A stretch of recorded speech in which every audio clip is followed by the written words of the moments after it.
श्री गुरुभ्यो नमः। श्रीमद् भगवत गीता अध्याय 2 श्लोक 66। नास्ति बुद्धियुक्तस्य न चायुक्तस्य भावना न चाभावयतः शान्तिर् अशान्तस्य कुतः सुखम्। साधन रहित अर्थात चंचल पुरुष के चित्त में श्रेष्ठ बुद्धि नहीं होती है। ऐसे चंचल मन वाले मनुष्य को आत्मज्ञान प्राप्त करने की भावना ही नहीं उत्पन्न होती। आस्तिक भावना से रहित मनुष्य को शांति कभी नहीं मिलती।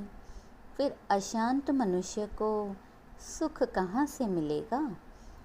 ऐसे मनुष्यों का मन सदैव राग द्वेष से भरा हुआ रहता है। इनमें सत असत का विवेक विचार करने की भी शक्ति नहीं होती है।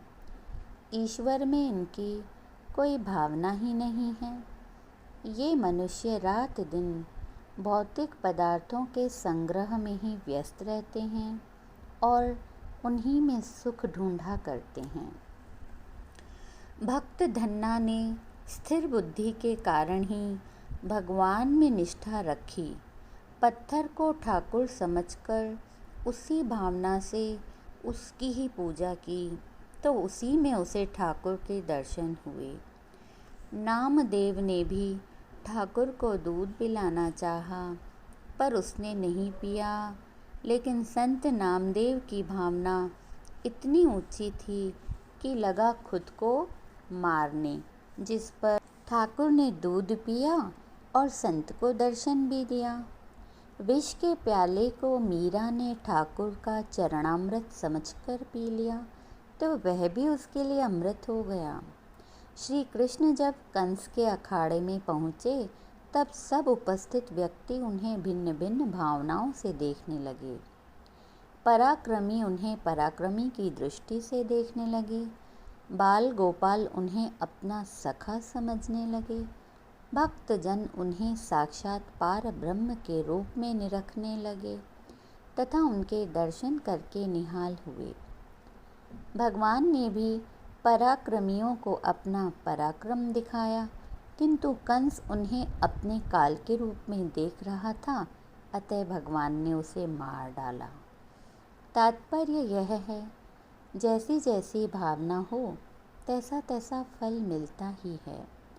श्री रामचंद्र जी जब अयोध्या में लौट आए तो प्रत्येक नगरवासी ने चाहा कि श्री राम पहले उनसे ही मिलें। उनकी ऐसी भावना देखकर भगवान ने भी अनेक रूप धारण करके पृथक पृथक रूप में उनसे साक्षात्कार किया।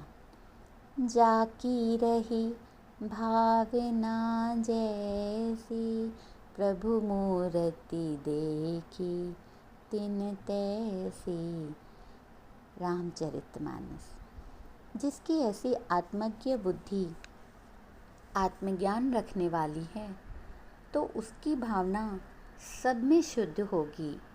पर यदि बुद्धि में राग द्वेष है तो भावना ब्रह्ममय हो ही नहीं सकेगी। नीति शास्त्र का कथन है कि देव मूर्तियाँ पत्थर, काष्ठ, धातु या कागज की बनी हुई हैं, पर उनमें भावना ईश्वरत्व की है, अतः सिद्धि भी भावना अनुसार मिलती है।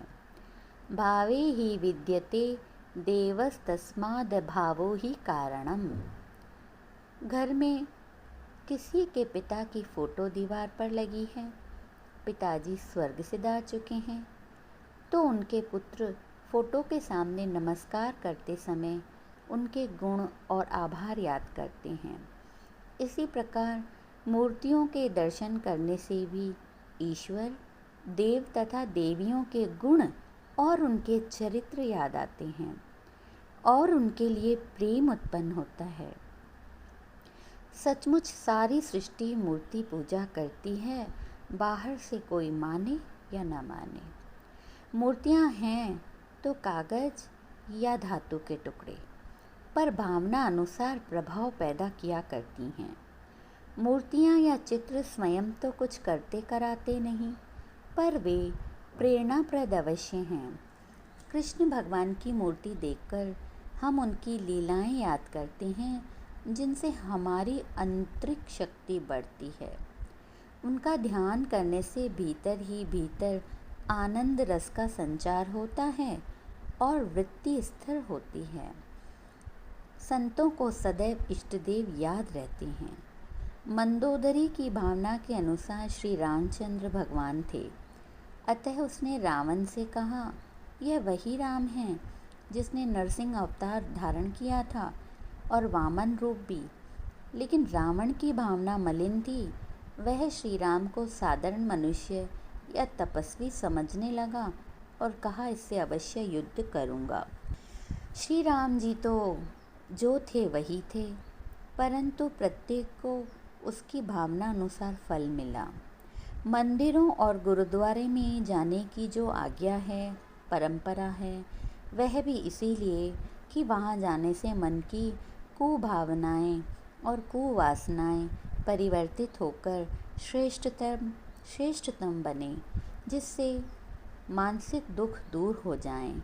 भगवान इस श्लोक में यही कह रहे हैं, भावना को शुद्ध करके बुद्धि को शुद्ध बनाना चाहिए, तत्पश्चात आत्मज्ञान प्राप्त किया जा सकेगा। मन अपने ते बुरा मिटाना, पेखे सगल सृष्टि साजना। बिल्ली अगर कबूतर या चूहे को देखेगी तो तत्क्षण उस पर झपटकर उसे खाने को दौड़ेगी, क्योंकि उसकी भावना जन्म से मलिन है, तभी तो उसे ऐसा जन्म मिला है। इस योनि में वह अपनी भावना को कदाचित शुद्ध नहीं कर सकेगी। भाव शुद्धि तो केवल मनुष्य योनि में ही की जा सकती है, नहीं तो मनुष्य भी आवागमन के चक्र में भटकता रहेगा। भगवान राम जब अयोध्या के सिंहासन पर विराजमान हुए, तब सर्वप्रथम सारी प्रजा को एकत्रित करके मनुष्य जन्म को सफल बनाने का उपदेश दिया। हम अनेक योनियों में भटक भटक कर ही इस मानव जन्म में आए हैं। इस जन्म में भी यदि खा पीकर निद्रा और भोग विलास करके धन संपत्ति अर्जित करके जीवन समाप्त कर दिया तो क्या किया। ये सांसारिक सुख तो अन्न के दानों के समान हैं, जिन्हें चिड़ियाएं भी चुगकर उदरपूर्ति कर ही लेती हैं। यदि हमने भी केवल वही किया तो उनमें और हममें अंतर ही क्या रहा। चिड़ियाएं खाती हैं, कम दाने पर आपस में शोर बहुत मचाती हैं। इस जगत में हम थोड़ा सा भी जीने के लिए व्यर्थ के कितने झगड़े किया करते हैं। मनुष्य कितना ही बड़ा पद प्राप्त कर ले, अंततः कितना खाएगा, कितना भोगेगा। आत्मधन की तुलना में ये पदार्थ तो दानों के सदृश हैं। इस प्रकार यदि मनुष्य अपने पद, शक्ति, धन संपत्ति और परिवार का अभिमान करता है तो यह सब कुछ व्यर्थ है। परमात्मा के भजन बिना सच्चा सुख और आनंद नहीं मिल सकता है।